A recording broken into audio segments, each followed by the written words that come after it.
صباح الورد. بالنسبة للناس اللي بتسألني هي ليه البلكونة نظيفة، لاني بصحى من الساعة 5:30 بنزل العيال وبتفائل كده ان انا امسحها، فبمسحها الصبح فالدنيا بتبقى ايه نظيفة. لكن ما اقولكمش بقى لو الدنيا يعني سبتها يومين 3 بتبقى لا تسر عدو ولا حبيب.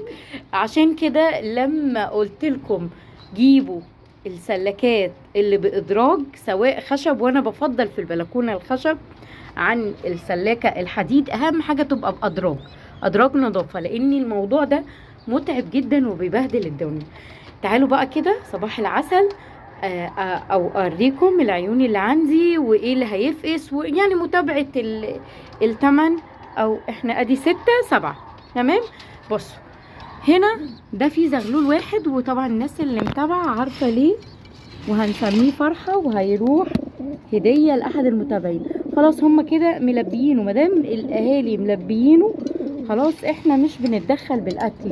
أنا طبعا حطيت لهم الأكل الصبح وقلبت الأكالة تمام. أنا بشيل بعد ساعة، يعني اللي تحتيه زغاليل بحط لهم مرتين وممكن كمان 3 في اليوم، بس ساعة وبشيل تمام. تعالوا نطمن بقى على ابو صابونه واخوه.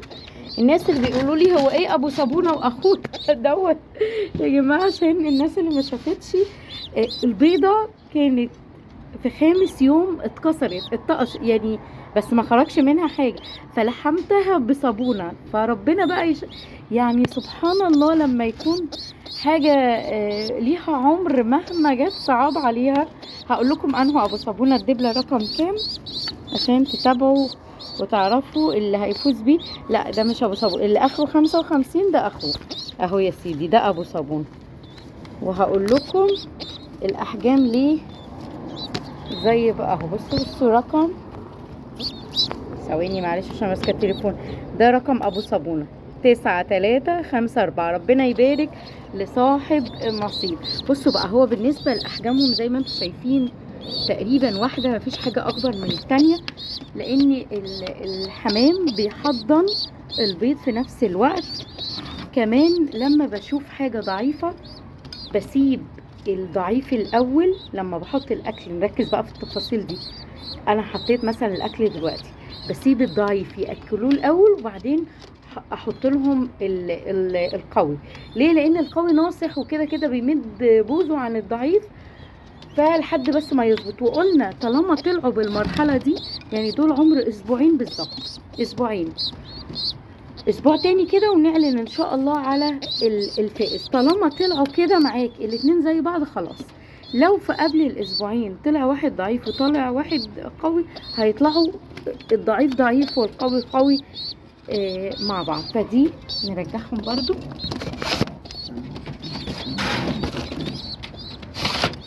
هنا كنت حاطه واحد لاحم اهو ما شاء الله. بصوا ده خلاص يعني ده انا هحطهم. بصوا بنبص ازاي، ده كان معاه بس انا يعني ده كده الضعيف اللحم ده ضعيف. كان معاه زغلول تاني بس عشان هقول لكم بسبب الضعف ايه، لان كان اللحم فيه فرق يومين، ففي زغلول كبر قبل زغلول، فالتاني انا اديته هديه لاحد المتابعين اسمه محمود شوقي. ودوت الفرد اللحم اللي فاضل معايا يعني دوت مثلا ايه بكره ولا حاجه. طيب عرفت منين هيتفطم او يتذبح افضل وقت؟ بتعمل كده للجنح، مادام كسر يعني خلص اكتمل كده الريش ابتدى يدبس ويطلع، ابتدى يطلع كده خلاص. ده حلو قوي. بص ما شاء الله انتوا شايفين يعني مليان لحم. فخلاص ده هيتفتم والنتايه حتى خلنا في الطاجن خلاص هتستعد لعيش جديد. ماشي ايه تاني؟ تعالوا احنا دي تحتيها الحصوايه. النهارده انا نسيت اشيل ده اهي الحصوايه كده هي فوتت امبارح، فالنهارده الحصوايه التانيه هتبيضها النهارده. فالحمام بيبيض بيضه وبعدين يفوت يوم وبعدين يبيض البيضه التانيه.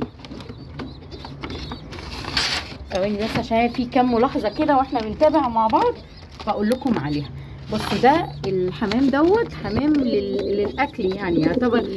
دي عشان الناس اللي سالتني ده ذكر، ده زاجل يعتبر، بس كان زاجل كريزلي كان بين بديري وزاج الابيض، فهم طلعوا ده. دي بقى اللي هي البلدي العادي. طيب إيه، بصوا هي رقبه اهي على خطوتين، دول انا بستخدمهم للاكل ما شاء الله. بصوا الحصه بتاعها كبير. معلش دي خلاص، دي فاضل لها كده 5 ايام، الحصى فاضل له 5 ايام او 4 ايام. ماشي تمام. هنيجي بقى عشان الناس اللي اتلخبطت امبارح واللي انتوا بتحسبوا غلط ليه. بصوا نركز بقى هنا.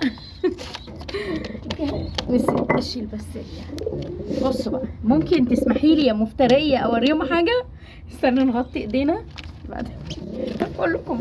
بصوا اللي هي ايه، بتشوفني وعلمت ابو طويله الغلبان. اوعى يا ابو طويله. بصوا يا شباب، مش عارفه ليه بهدلوا الحظ كده. بصوا ما شاء الله ما شاء الله. بصوا انا كنت كاتبه بس ايه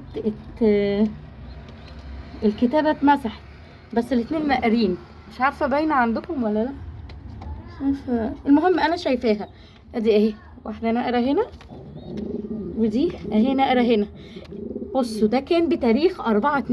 احنا بنحسب 4 يوم 4 و5 و6 و7 و8 و9 و10 و11 و12 و13 و14 و15 و16 و17 و18 و19 و20 و21. لو انت هتحسبها هتلاقيهم 18 يوم بالظبط من تاني يوم. فالمفروض الحصى ده هيخرج بكره. النهارده بينقر اليوم ال17. ليه بقول لكم احسبوها صح يا شباب؟ لان في ناس بتستعجل بتحسب من البيضه الاولانيه. يعني انا لو حسبت من البيضه الاولانيه هتبقى ايه، يوم 2/4، يعني بقاله كده 21 يوم لو على بكره. فالناس تقولك ايه ده الحمام قعد 21 يوم. ما انت حاسب غلط. احنا ما بنحسبش من الحصوايه الاولى، بنحسب من الحصوايه الثانيه. فيروحوا مستعجلين وفاتحين على البيضه، يروحوا زي الزغلول ضعيف يروحوا يموت. لا، انا النهارده اليوم ال17 للبيض بتاريخ 20/2، ده كده صح، كده احنا ماشيين صح. مادام نقر كده صح. تشك وتقلق وتبتدي تتدخل لو يوم 20 او 21 ما لقيتش فيه اي حركه او اي نقره، كده بقى فيه ممكن البيض يكبس، فلازم تساعد. وقلنا طبعا بنساعد نتيجه ان قشره البيضه بتبقى صلبه. تمام.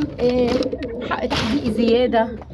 ماشي. الجنين نفسه ضعيف، ممكن ناس ما بتديش تحديق ولا كالسيوم وتلاقي الجنين نفسه مش قادر يفتح بمنقاره البيضه. تعالوا بقى ارد على سؤال كمان هنا. بصوا دي نطلع دول يا شباب نتايتين. حلو الكلام. اللي تحتيهم ده بقول لكم ليه حصل ده زغلول اللي هم بتوع دول. سبحان الله. يعني بصوا انا هنا حشت الحصى بتاع اللي هو دوت ورقد على طول، فبيسرع لما بتشيل طبعا البيض. طيب ايه اللي خلى البيضه التانيه تبوظ؟ لان النتايتين دولت حصوا 4 حصويات، فانا شلت الحصويتين وكنت حاطه مكانهم حصويتين. حلو. فلما حصت النتايه التانيه ما كنتش متخيله انها هتبيض بسرعه كده، فكان تحتيهم كده 4 بيضات ما خدتش بالي، فما عرفوش يحضنوا ال4 بيضات. في 2 مش مخصبين، والمخصبه كانت اللي هي بتاعت دوت بايظه. فالناس بيقولوا لي ازاي نتايتين وتحتيهم زغاليل؟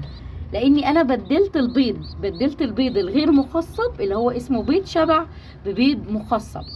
وكده كده قلت الحمد لله، حتى لو خسرت بيضه مش مشكله، لاني دولت هيتدربوا في زغلول واحد، يعني مش هيبقوا تعبانين، هياخدوا خبره بمعنى صح.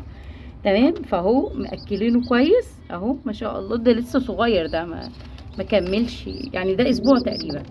تمام. فقلت هيتدربوا فيه، وعشان كده هم يعني عشان كده تحتيهم مخصب يعني، وهم نتايتين بس عشان اللي استغربوا. تمام. حبيت بس ناخد كده جوله بسيطه على الصبح.